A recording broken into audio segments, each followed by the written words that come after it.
World of infections inside us. It's a fascinating area. Today, we're taking a fascinating plunge into hyperbaric oxygen therapy and its surprisingly complex role in battling bacteria, viruses, fungi, and even parasites. And we understand you're looking for the essential knowledge without getting too bogged down in, let's say, overly technical details. Right. We've sifted through chapters from a medical textbook on hyperbaric medicine and also the fundamental ways hyperbaric oxygen works against infections. So the goal is... Our goal is really to extract the most critical insights for you, the stuff that makes you go, aha. Okay, good. To get us all on the same page then, let's nail down a few key terms right off the bat. First up is normoxia. Right, that's the normal oxygen level your body needs to hum along, around 15 to 21%. Then we have hypoxia. The low oxygen zone, yeah, at 12% or less. And on the flip side, hyperoxia. Which is high oxygen levels, between 45 and 100%, but, and this is key, at normal atmospheric pressure. Okay, normal pressure. Now, hyperbaric oxygen, HbO2, this is where it gets really interesting. Yes, that's high oxygen plus increased pressure, anything above 1 ATA or 760 millimeters of mercury. And finally, anaerobiosis, which is the near total absence of oxygen, less than 0.01%. What's crucial to grasp here, I think, is that these varying oxygen levels aren't just textbook definitions, right? Not at all. They exist naturally in different parts of your body, even within individual cells. And the key insight with HbO2 is that this combination of high oxygen and pressure lets us potentially overcome some of the natural barriers our bodies face when fighting infection. It helps deliver oxygen to places it normally can't reach effectively. Got it. Exactly. And our focus today is on how boosting these oxygen levels, especially through hyperbaric oxygen therapy, can influence different types of infections and, maybe more importantly, the mechanisms behind it. So let's start with the fundamental question. How does this oxygen even get to the tissues where these infections are, setting up shop? Well, primarily, oxygen is carried by hemoglobin in your red blood cells. That's the main route. Okay. During hyperbaric oxygen therapy, though, when hemoglobin is fully saturated, a significant amount of extra oxygen actually dissolves directly into your blood serum. Ah, so it's not just on the hemoglobin. Right. And interestingly, HbO2 causes blood vessels to narrow, a process called vasoconstriction. Which sounds counterintuitive, like it would reduce flow.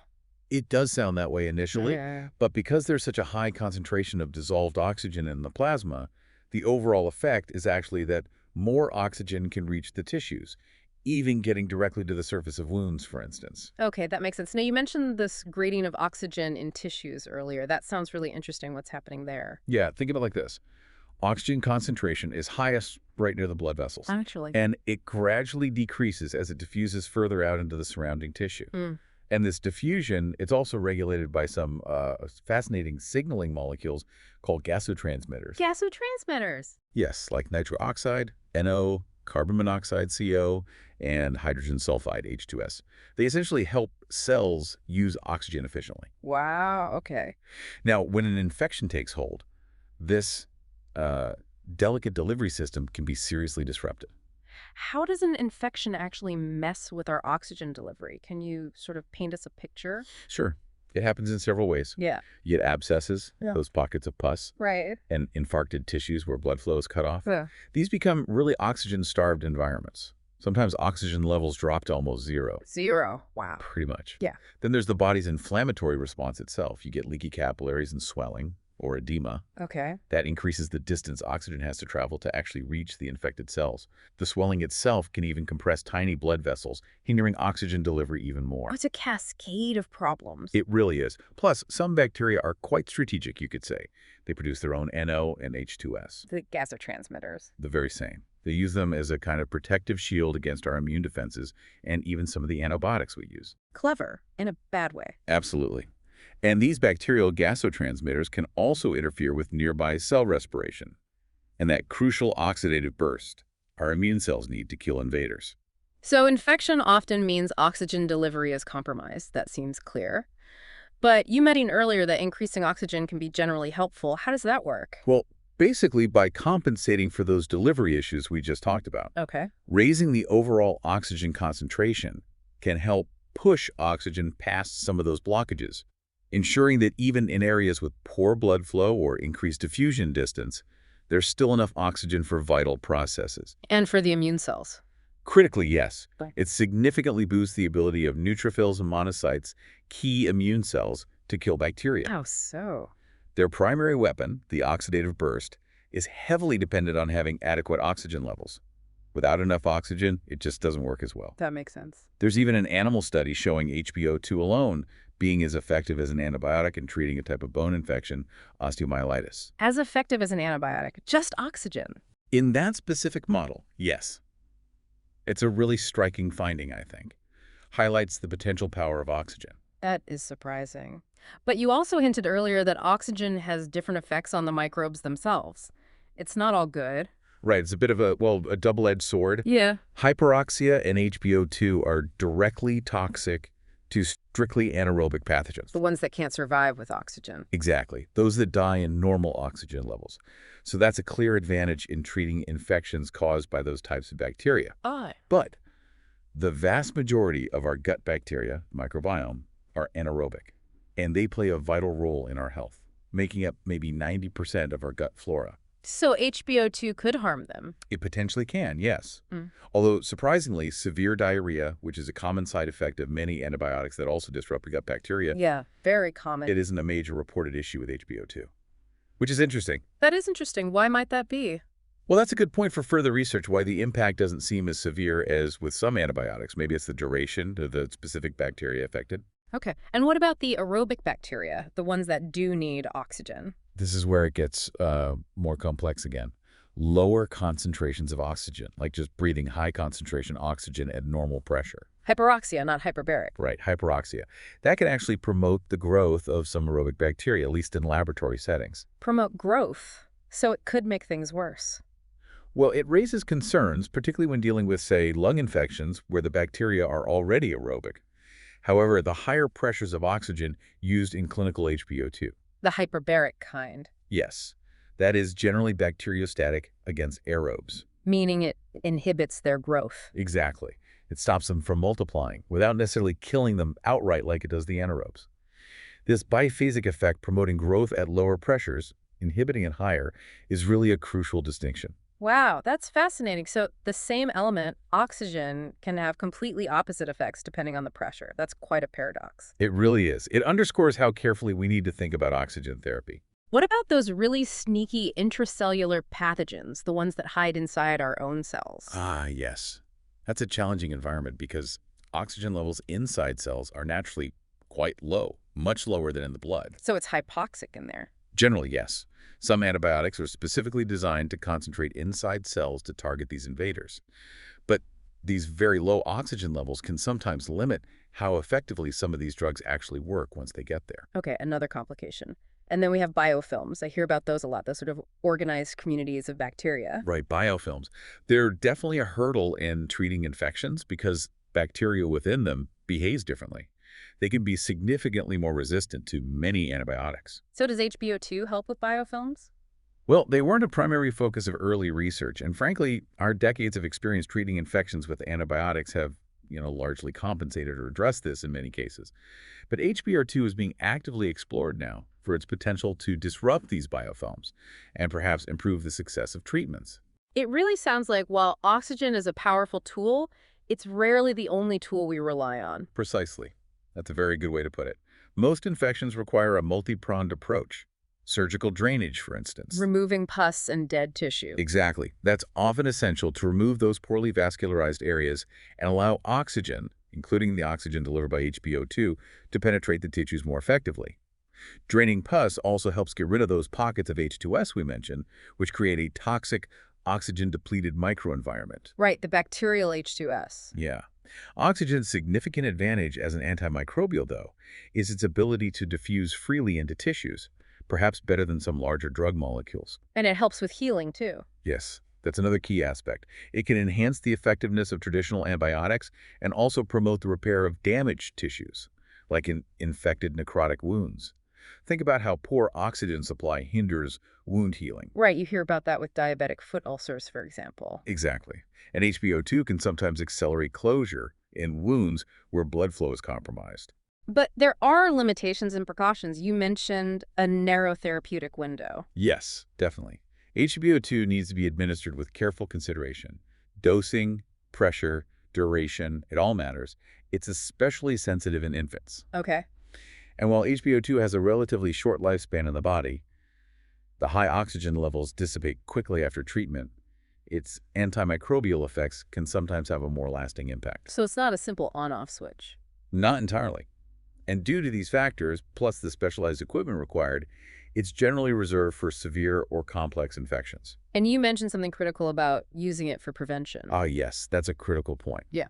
Using high levels of oxygen to try and prevent infections before surgery, like surgical prophylaxis, that is generally not recommended. Really? Why not? Some research actually suggests it might even increase the risk of surgical site infection in that setting. The mechanisms aren't fully clear, but it seems disrupting the normal balance might be detrimental there. That's definitely counterintuitive. You'd think more oxygen is always better for preventing infection. It seems not, in that specific context. Okay. So oxygen doesn't just directly affect the microbes, it also seems to influence how well our medications work. Let's delve into that. How do different oxygen levels alter the activity of drugs? Right. This involves both pharmacokinetics and pharmacodynamics. Can you quickly define those again? Sure. Pharmacokinetics is basically how the body handles the drug absorption, distribution, metabolism, excretion. Think of it as what the body does to the drug. Okay. Pharmacodynamics is how the drug actually affects the bacteria or the body, what the drug does to the body or the microbe. Got it. Kinetics and dynamics. Yeah, exactly. Now, generally, breathing high concentrations of oxygen or undergoing HBO2 can lead to that vasoconstriction we mentioned, causing a decrease in blood flow to various organs, liver, spleen, muscle, brain, bone. But maybe not the kidneys. Interestingly, yes, it might actually increase blood flow to the kidneys. So these changes could theoretically impact how much antibiotic reaches the site of infection and how quickly it's eliminated. But you said earlier this doesn't seem to be a major clinical issue. Does this reduced blood flow during HBO2 actually mean less antibiotic getting where it needs to go? Well, surprisingly, it doesn't appear to be a major, well-recognized problem in clinical practice, despite the physiological changes. Why might that be? One idea is that the reduced overall blood volume due to vasoconstriction during HBO2 might actually lessen tissue edema or swelling. By reducing that swelling, it might decrease the compression on blood vessels within the swollen tissue. Ah, so it could potentially improve perfusion in some specific situations. Potentially, yes. Particularly thinking about things like intracranial infections, bone infections, or compartment syndromes where swelling is a major factor limiting flow. Okay. Studies looking at specific antibiotics during HBO2 have shown varied results. For some, like certain aminoglycosides and drugs processed by the liver, their elimination rates don't seem to change significantly. You mentioned one where it increased. Yes, in one study, the concentration of the antibiotic linezolid actually increased in wound tissue during HBO2. So it's not a simple picture of reduced delivery. Okay, so maybe the delivery, the kinetics, isn't always negatively affected, but what about how well the drugs work in different oxygen environments, the pharmacodynamics? Right. That's where oxygen tension really seems to exert a significant influence. There's a hypothesis, still debated, mind you, that many antibiotics that kill bactericidal ones might share a common final pathway, Which is? involving the generation of harmful free radicals, reactive oxygen species that damage bacterial DNA, possibly through something called the Fenton reaction. Okay, oxidative damage. Exactly. And the idea is that under oxygen-poor, or anaerobic conditions, these drugs might become less effective at killing and perhaps only inhibit growth, become bacteriostatic. Is there evidence for that? Well, it's an area of ongoing research, as I said, but it is interesting that bacteria capable of producing lots of antioxidant molecules, like that NO or H2S we discussed. The bacterial shields. Right. Those bacteria have shown resistance to multiple classes of antibiotics, Yeah. which does lend some support to the idea that oxidative damage is important for how some drugs work. So a lack of oxygen could potentially weaken some of our most potent antibacterial weapons. Can you give us some specific examples across different antibiotic classes? Absolutely. For antibiotics targeting the bacterial cell wall, think penicillins, cephalosporins, carbapenems, the absence of oxygen doesn't seem to significantly impact their activity much. Okay, so they work differently. Seems so. The effects of low oxygen on vancomycin and aztreonam are still a bit unsettled, not fully clear. Rifampin also appears largely unaffected by oxygen levels. Others are affected. Yes.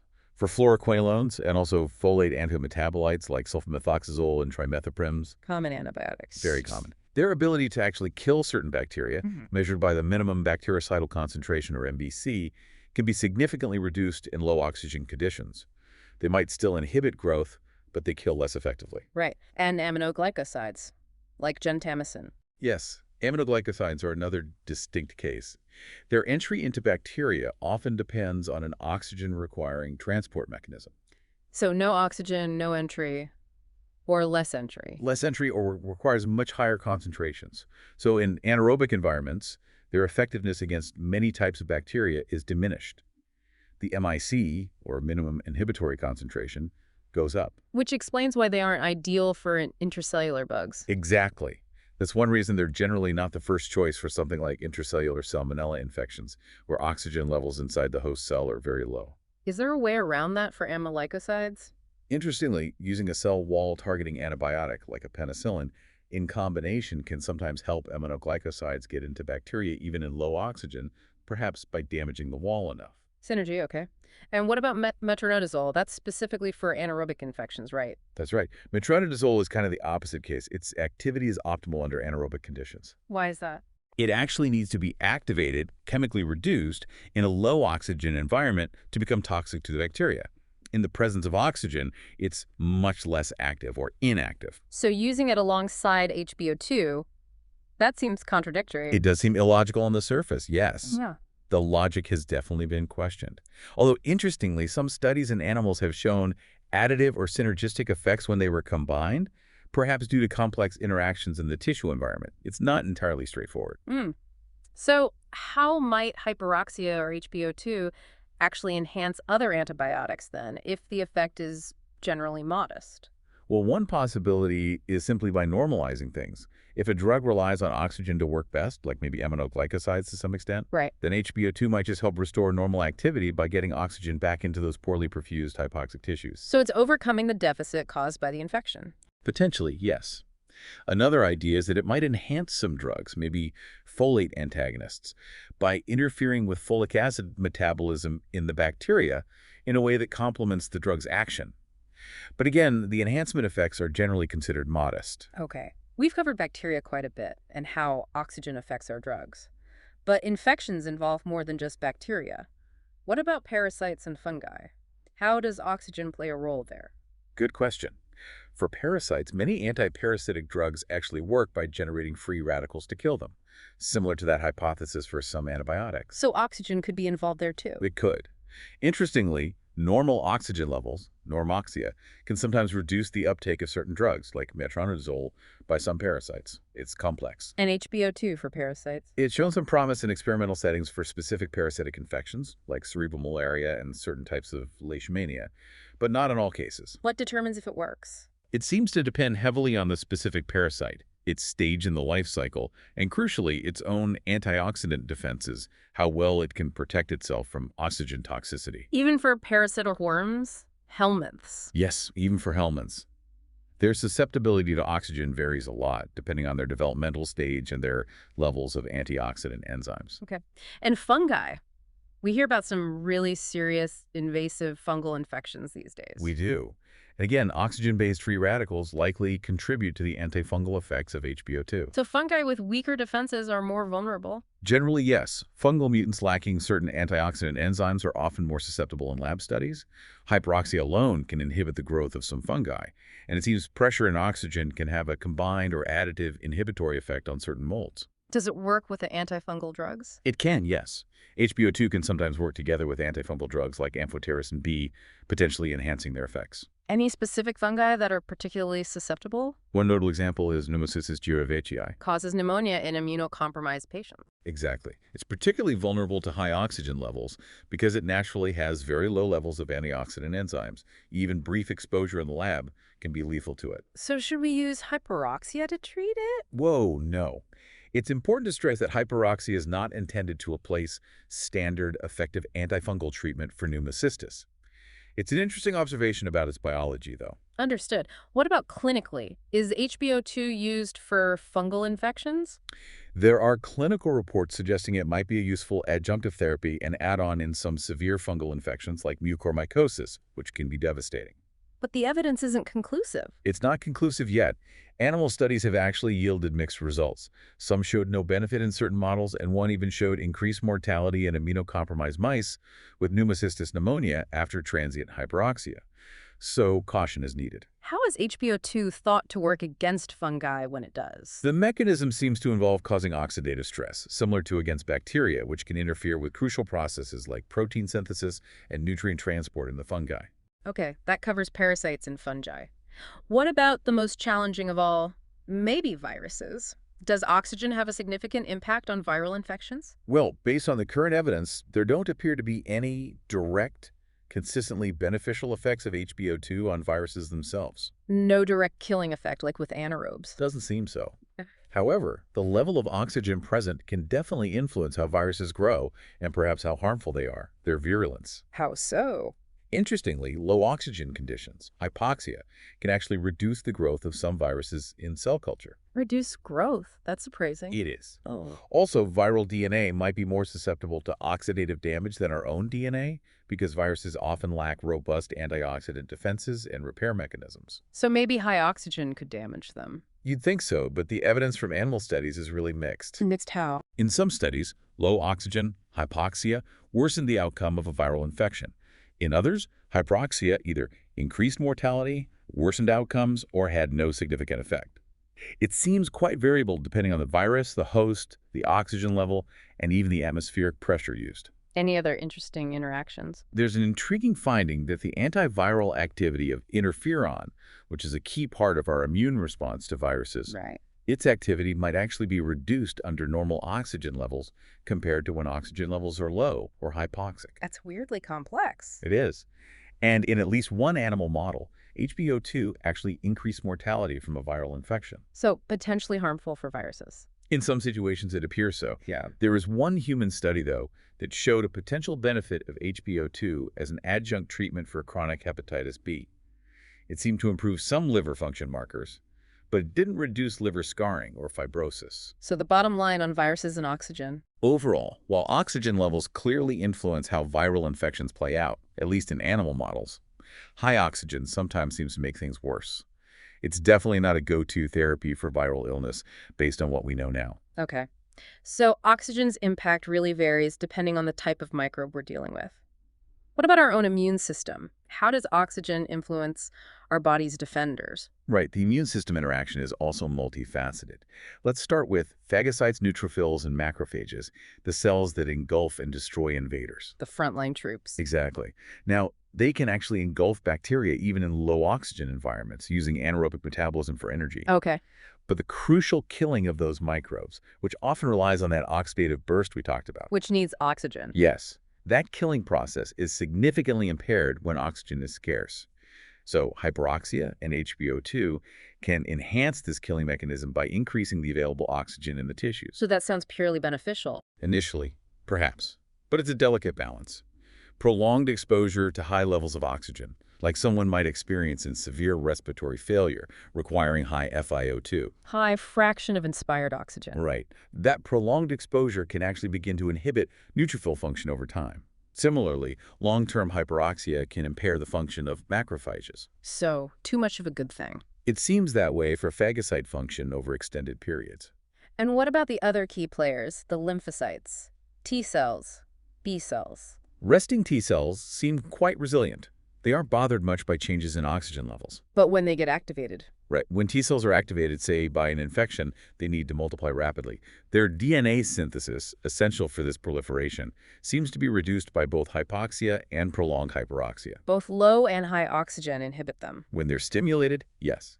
RNA synthesis can also be inhibited.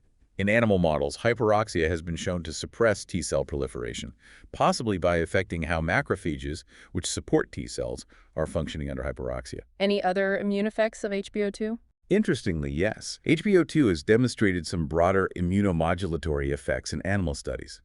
Things like reducing tissue swelling in certain types of inflammatory reactions, like contact sensitivity, and even temporarily dampening the immune response to incompatible blood transfusions. So it's not just about killing bugs. Wow. This is all incredibly complex. It really sounds like the right dose of oxygen, considering the pressure, the concentration, the duration would be absolutely critical depending on what you're trying to achieve. Absolutely critical. The optimal oxygen exposure isn't a one-size-fits-all solution. It likely varies quite a bit depending on whether the primary goal is, say, direct antimicrobial effects, reducing inflammation, or promoting tissue repair. They might require different regimens. And how does this fit with current trends in treatment? Well, we're seeing a general trend in medicine towards using shorter courses of antibiotics whenever possible, often guided by specific markers of infection and inflammation resolving. Right, antibiotic stewardship. Exactly. And regarding brain abscesses, for instance, a review looking at HBO2 treatment outcomes suggested there might not be a clear benefit to extending HBO2 beyond a certain cumulative dose. A dose limit. Sort of. They Yes. calculated it in ATM hours, basically, pressure multiplied by time. It suggested limited benefit beyond about 55 ATM hours, which translates roughly to maybe 2 to 3 weeks of standard daily HBO2 sessions. So maybe shorter courses are feasible sometimes? It potentially suggests that perhaps allowing for shorter overall treatment times combined with antibiotics in some specific cases like brain abscess. However, There's always a however. usually, animal studies looking at functional recovery after infection suggest that longer HBO2 courses might be beneficial for improving the outcome, likely due to enhanced tissue repair and regeneration after the infection itself is cleared. So kill the bugs quickly, but maybe heal the tissue more slowly. That could be the dynamic, yes, balancing infection control with tissue recovery.